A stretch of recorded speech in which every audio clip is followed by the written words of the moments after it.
do you think about aliens? I don't think there are any.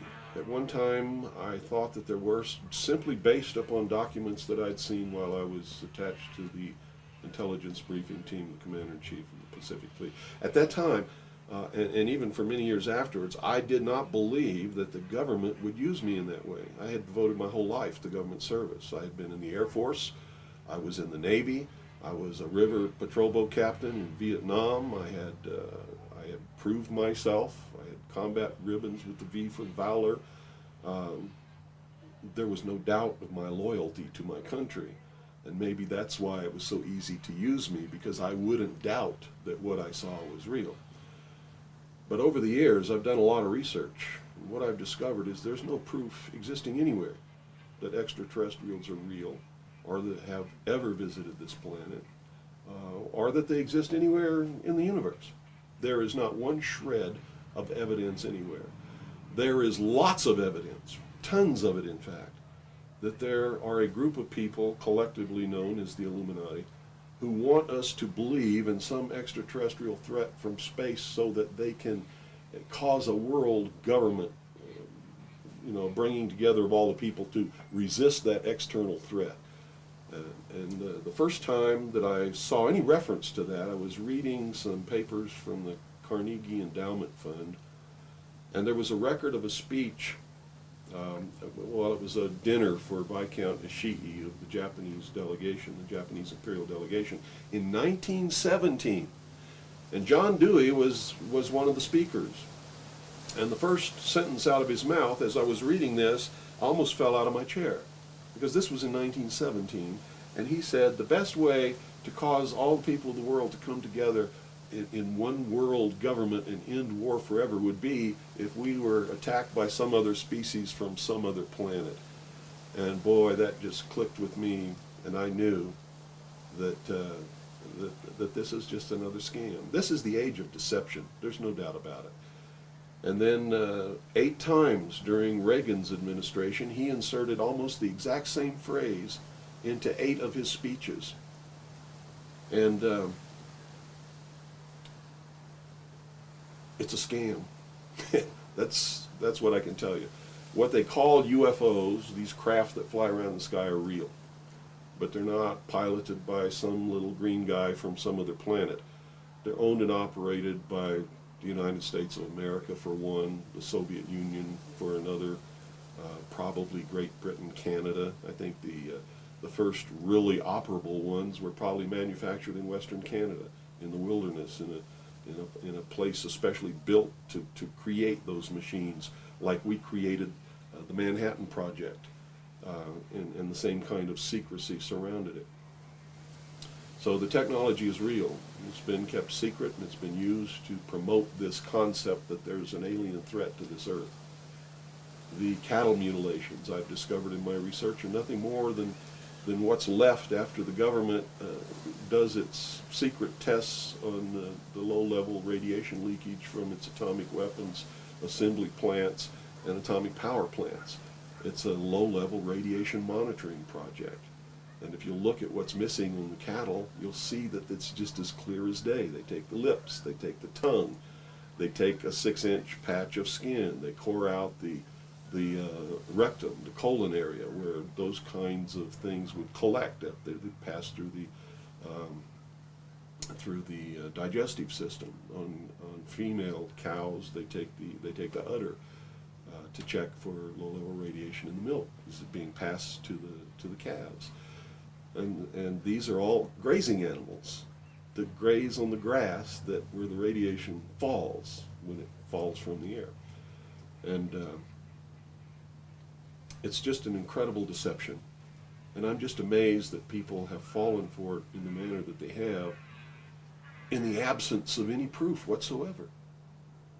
I mean, they cite hearsay as proof. Well, what about all of the alien abductions?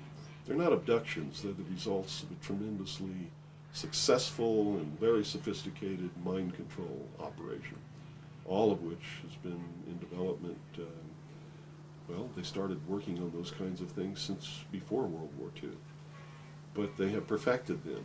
On my website, I have a patent of a machine that can read your brainwaves, can recombine them in a computer and send them back to you and make you think things happened that never happened. I mean, you can't get a patent for something like that unless it really works. You have to prove it to the patent office. It works. A patent was issued. And this is just one of the things that snuck by them that hasn't, because when people invent things like this, they're sucked up by the government immediately, and then they're put behind the veil of national security and classified, and then nobody knows about them. But every once in a while, something sneaks by them. And when you do these searches in the patent office and the trademark office and in the copyright office, you come up with some real gems once in a while, and that was one. Also, the congressional investigations into the intelligence community has revealed the existence of these programs, and there's no secret about it. It's documented. Project Artichoke, Project MK Ultra, MK Naomi.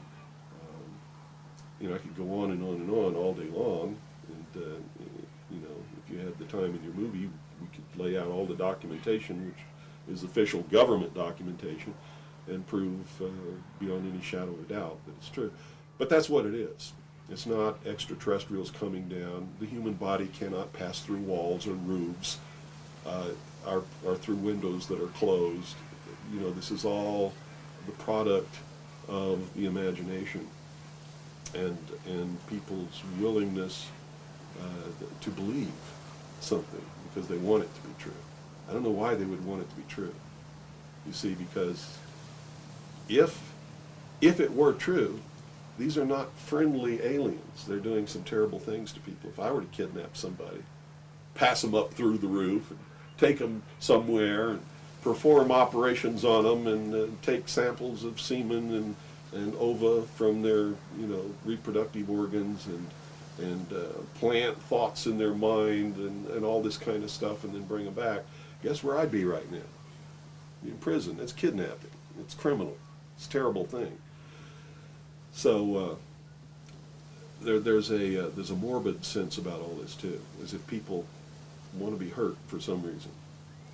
I don't understand that, but that certainly is something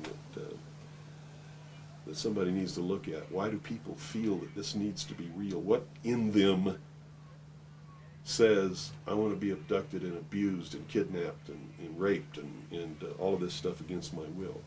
Because they seem to take some kind of satisfaction that this is happening. And nobody's talking about the fact that this is a terrible thing to happen. If I were to do that to you, you wouldn't be too happy, would you? But somehow it's okay if an alien does it? I don't think so. It's all bullshit. It's a lie. And that's... So where do you feel the hope for America lies? And so much research on this. I have to tell you, there's only one way this is going. There's going to be a civil war in this country. And I hope the outcome of the war will be the reinstatement of constitutional Republican government. But whenever you have a war like that, you're going to have competing factions to be the winner. And whoever really has the power in the end is going to institute whatever kind of government they feel should be there. There are people in this country who believe that a religious theology or theocracy should prevail.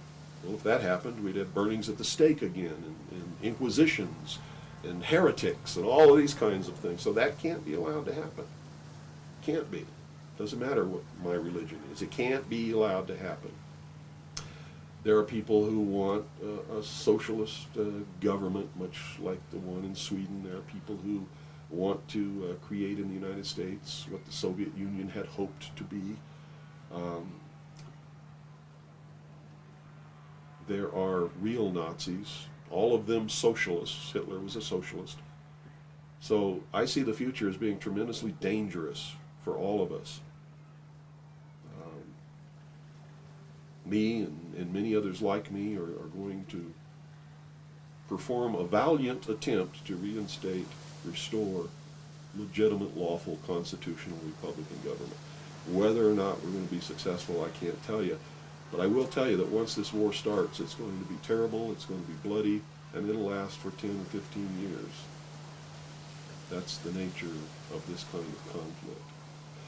If you look around at all these mountains around here, There's enough guns, ammunition, supplies, clothing, and food buried in these mountains to support an army for 15 years.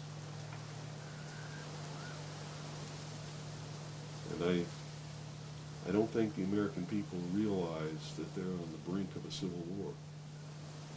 You see, there are many of us who took an oath when we went in the armed forces, and we meant it.